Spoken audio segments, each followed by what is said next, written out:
This is the story of the Death of Baldr, which honestly might be one of the saddest stories in all of Norse mythology. Baldr was the son of Odin and Frigg, the god of wisdom and the goddess of fertility and motherhood.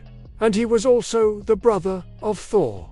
Now, Baldr had a very idyllic upbringing. He was loved by all the gods and all the humans on Earth. And this made his father, Odin, very proud.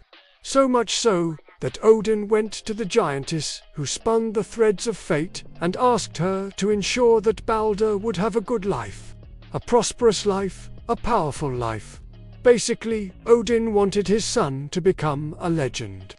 And the giantess did spin these threads of fate for Baldr. But, as she spun, she left out one very important detail. She didn't include any hardship in his life. You see, the giantess knew that if she included any hardship in Baldr's life, then his death would be all the more tragic. And so she left this one detail out.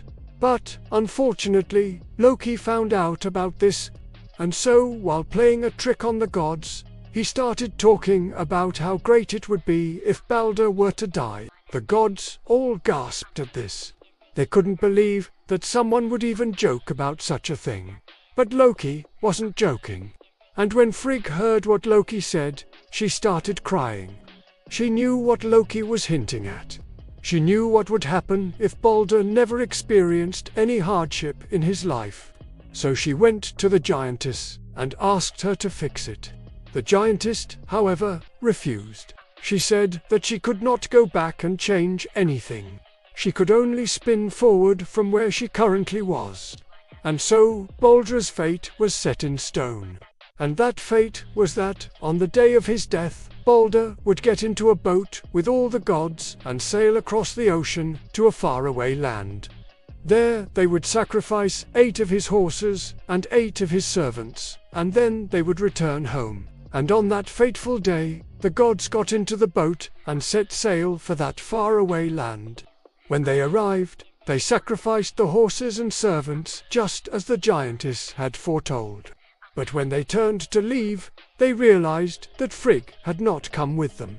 In a panic, they turned the boat around and raced back to Asgard. But when they arrived, they found Frigg's body hanging in the rafters, a spear through her heart. Now, in a moment of anger, Thor grabbed his hammer and smashed the spear. But that ended up killing Baldr, because remember, the giantess had taken out one detail when spinning Baldr's threads of fate, hardship, but she forgot something even bigger than hardship, pain, and without pain, Baldr could not live. And without pain, Baldr could not die. So with the spear through his heart, Baldr became neither mortal nor immortal. He became nothing.